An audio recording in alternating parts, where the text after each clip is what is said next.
মানুষের জীবনে খারাপ সময় আসা ভালো। শুনতে খারাপ লাগলো, এটাই সত্যি।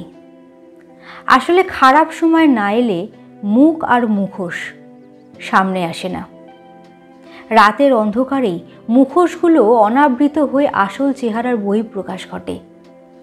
যাদের সাথে আপনার কোনোদিন সেভাবে কথাও হয়নি, দেখবেন আপনার বিপদে তারাও কেমন মজা নিচ্ছে, খিল্লি করছে। তবু এরা তো বাইরের লোক, কে কি ভাবলো কিছু এসে যাবে না। কিন্তু যাদেরকে আপনি কাছের ভাবতেন, আপনার বিপদে দেখবেন তারাও কেমন অকৃত্রিম আনন্দে মেতে ওঠে। ঠিক এই মুহূর্তগুলোতে মনে মনে হেসে নিন আর বলে উঠুন, চলো ये भी ठीक है। একটু ধৈর্য ধরুন, রাতের অন্ধকারও কেটে যাবে আর বিপদও।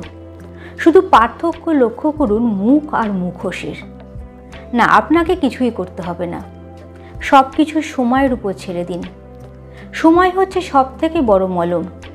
সময়ের সাথে সাথে একদিকে যেমন আপনার ক্ষতটা সেরে উঠবে, তেমনি সময় চিনিয়ে দেবে কে আপন আর কে আপন সেজে থাকা ভয়ঙ্কর দৈত্য।